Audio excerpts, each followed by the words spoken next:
We are here to wrap up the Asian Readathon, and I am so excited. I absolutely loved my time in May, so I will have two wrap-ups for this month because I read 11 plus like 5 partial books in May that were by Asian authors, and then I read 10 or so by various other authors by other ethnicities and such. So these are my 11 books, and I'm very excited to be talking to you about them, and let's jump into it. First, we have How Much of These Hills is Gold by C. Pam Zhang, and these are about two Chinese American sisters in the gold rush, and one of them is actually trans, which I feel like is something that should be stated at the beginning of the novel, because we go throughout and it's like never really like, it's kind of just like said, but isn't like really said until the end, and it's like, yeah, I'm trans. Anyways, could have used better representation there, but it's very hard in a time where we didn't have labels for that. However,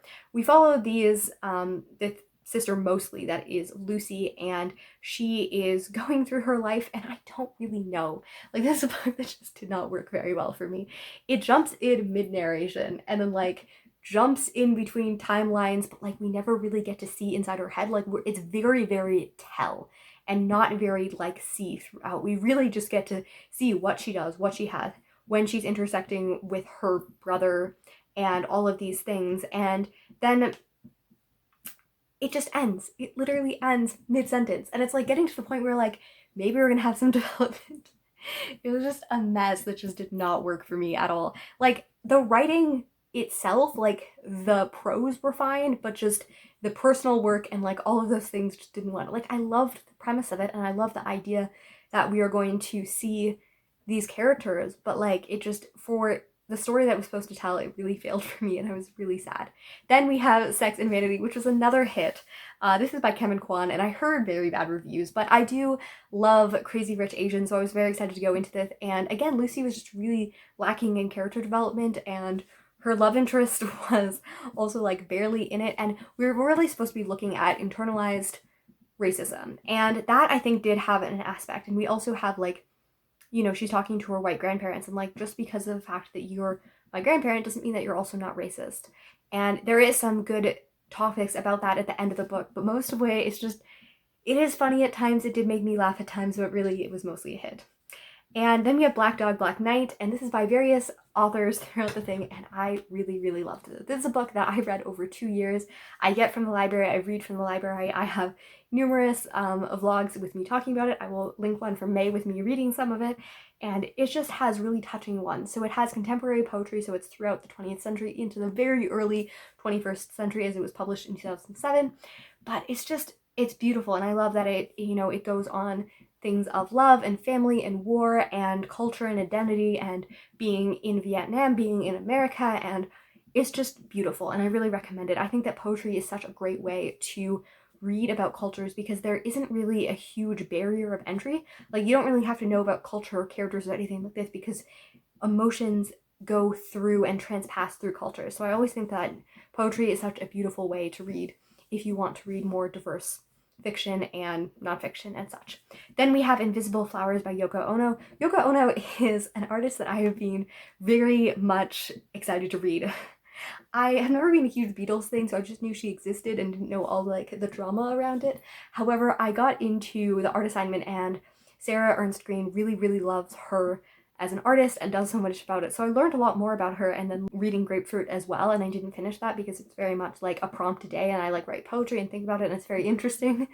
My roommate, I read it to her, and she's like, you really have to be high to read this. And I was like, no, I'm not high. I've never taken drugs in my life, and yet I really love it. So, you know, she did smoke a lot, but to me it was still very enjoyable, well, completely sober. Anyways, but Invisible Flowers is actually written in 1950 when she was still a teenager, and it really tells a story about the idea of looking for flowers and the idea of hope when she had to like vacate central Japan because of the bombings, and not everyone can see beauty in the midst of tragedy. But like, I don't know, it's beautiful and pretentious, and many people would probably not think that it's a great book, but you know, it hit my pretentious heart. You Exist Too Much is by Palestinian author Zaina Arafat, and I was super excited about this because when I was looking for novels that centered bisexual characters, this came up, and it looked at a lot at, you know, in the synopsis, it looked like it looked a lot about her culture and her heritage and her relationship with her mother and her bisexuality and how those things really intersected. The novel itself is a little bit of a mess. Like, I did really, really enjoy it, and I would totally read more of Zaina Arafat's future books because I really liked the style and I liked the things, but we kind of got to the end where she was just finally starting toward a thing that wasn't like self-destructive behavior. And I think that it's important to share self-destructive behavior and stuff like that, but it's just, she was like a mess so much through it, and it really didn't focus a lot on her sexuality or her relationship with her mother. Her mother was actually surprisingly absent through many of it, like she was avoiding her calls and stuff like that. It did feel a little bit like autofiction. It follows her going to a rehabilitation center for sex addiction because she pretty much always cheats on people whenever she feels like any relationship is good.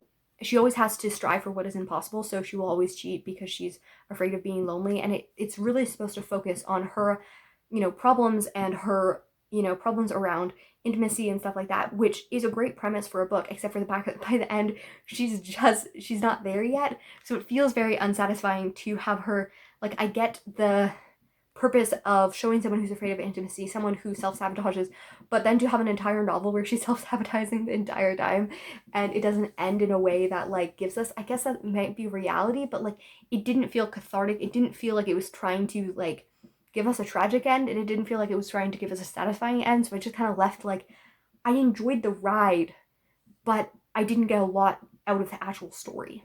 And after a lot of like disappointing like large novels, I started this one and I was afraid that I wasn't gonna like it and it was gonna be a bad one. And then it flipped the script, as the title says, and it's called Serena Singh Flips the Script. And this is by Sonia Lally, and this is a story of an Indian woman who is 36 and her sister, who is younger, just got married. And she's really like, what does life like? I don't want to get married. I don't want children, but I'm also really, really lonely. And it's her trying to find like friendship in adulthood, which is something that, you know, people say time and time again, that finding friends in adulthood is very difficult. Like as you get older, and especially if you're single and many of your friends are getting married and having children and that's not part of your life, it can really feel like you're drifting out of their lives. And this follows it, and I really thought that that aspect was good.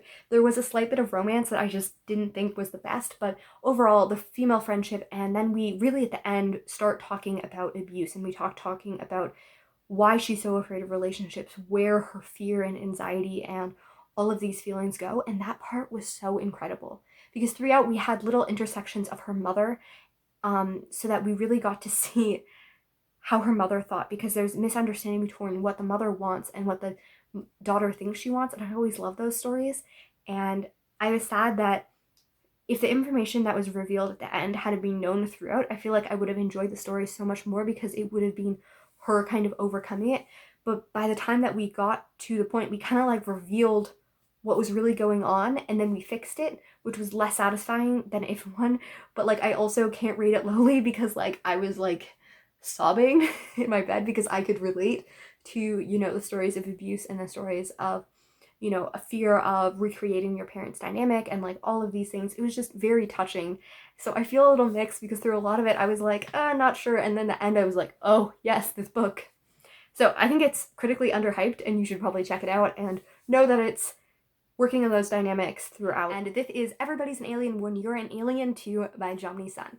And it is another kind of like pretentious probably. A lot of people hate it, a lot of people love it, and it's really just this guy who's supposed to be an alien going to Earth and like meeting all of these like animals and trees and leaves and stuff like that, and like figuring out about humanity and meaning and thoughts, and you know, it makes you feel good. Is it like profound past the fact that it's profound? Like everything is profound, which makes it slightly like less profound, but it's also the kind of profoundness that you need to be reminded every day, and I think that that's the kind of profoundness we need sometimes, especially during pandemics. So I really, really enjoyed this story and I had a good time reading Gilded Wolves by Jaxy, and I was so afraid to read this. This is a novel I read the day of release and praised it. I have like probably like a 4,000 word, probably like 3,000 word review going over every reason of like how I loved especially like I love the dynamics, and I also really, really love the representation, and a lot of people hated it, and I like began to second guess, and like I was so afraid to go back. And I have to say that going back like 2.5 years later, I didn't love it the same way. I am planning on still reading the sequels, and I still really love the representation because, you know, the author note always won me over. It's one of my favorite author notes where she really says, like, she was fascinated with the Gilded Age, like, in the 1899 and, like, the World Fair and stuff like that. And then you learn about the World Fair and, like, the fact that marginalized and indigenous groups were, like, in the fair as exhibited beside animals as if they were part of a zoo. And it's like, ugh. So she is Indian and Filipino as her heritage, and she has great representation throughout the book, trying to see where it comes with, you know, her culture and her love of history as they combine. And there's a lot of great representation. There's autism representation, there's Jewish representation, and Indian and Filipino and Black heritage as well. So it's just super wonderful to see, and it's a story that will always have a piece of my heart, even though I don't love it the same way I did. The last story of Lamina Lee. I wanted to love this book so dang much. It is an intergenerational story about the mother and daughter, and it begins with the daughter finding the mother dead. And then it goes back and it has her and trying to figure out the mystery and trying to come to terms with who her mother was. And it also follows 27 years earlier in 1987 and her story, and before, when she first came to the US and when she was an immigrant and stuff like that. And it just would have worked so much better if it hadn't been a mystery, because the mystery was unfulfilling and, like, I wasn't interested in the mystery throughout, and every time we went back to the mystery I wasn't very interested, and then also it wasn't a very good reveal. Anyway, but the story itself was very good and would have worked, I think, better if it had been mostly told by the mother until, like, essentially into the daughter's point of view, because really they never interact, and that's the issue, is if the mystery doesn't actually work compelling, and I don't think that she was ever trying to make the mystery the actual way of the story, because it just doesn't work as a central point. So then it has to be the relationship between these two characters, except for they never interact. The story of the mother pretty much ends when she finds out she's pregnant. There's like maybe like 5 to 10 pages of her kind of like, you know, like highlights reels through her life, but like that's it. And then the daughter's story begins after. So it's like, I love stories that, you know, like Dear Edward is a great story that it has no magical realism, but really deals with like grief after the thing. We have An Astonishing Color of After, you know, that looks, or Everything I Never Told You, with like introspections throughout and then finding out more. But like you have to have something more than this to make it like cathartic in the end, because in the end I just felt like the end was really about the daughter more asserting herself, and like that never seemed like a problem in the book.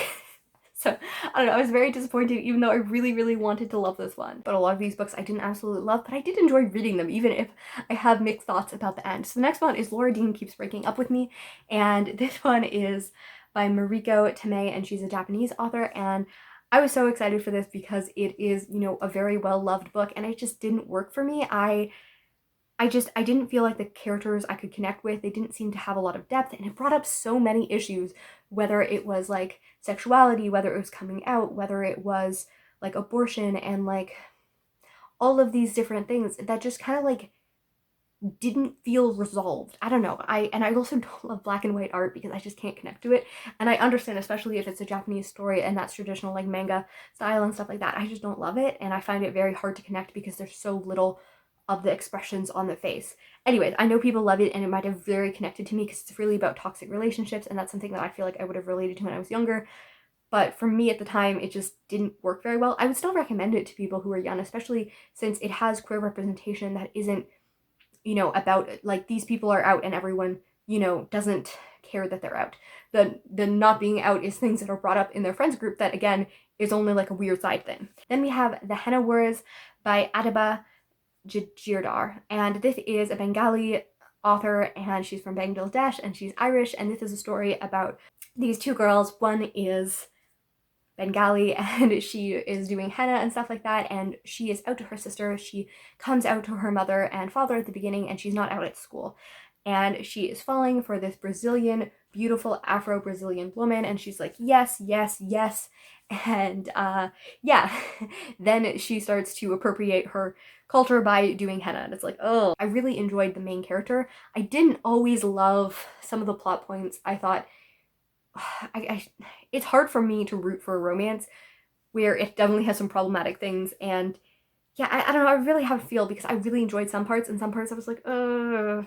Anyways, I'm very excited for her new release that is a fake dating story with, again, stories. So I'm very excited to read more of Adaba's reading books, but yeah, this one I feel very mixed about.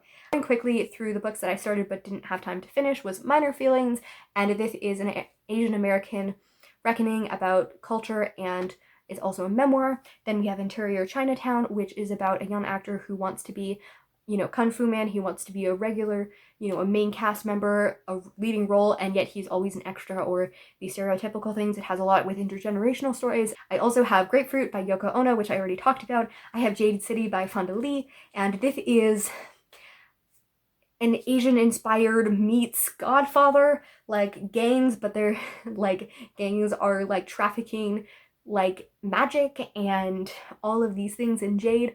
I haven't got a huge into it, and I've been trying to get back into fantasy, so this is one of my tries, and it's a very long book, but I am enjoying it so far, and it has a lot of family dynamics.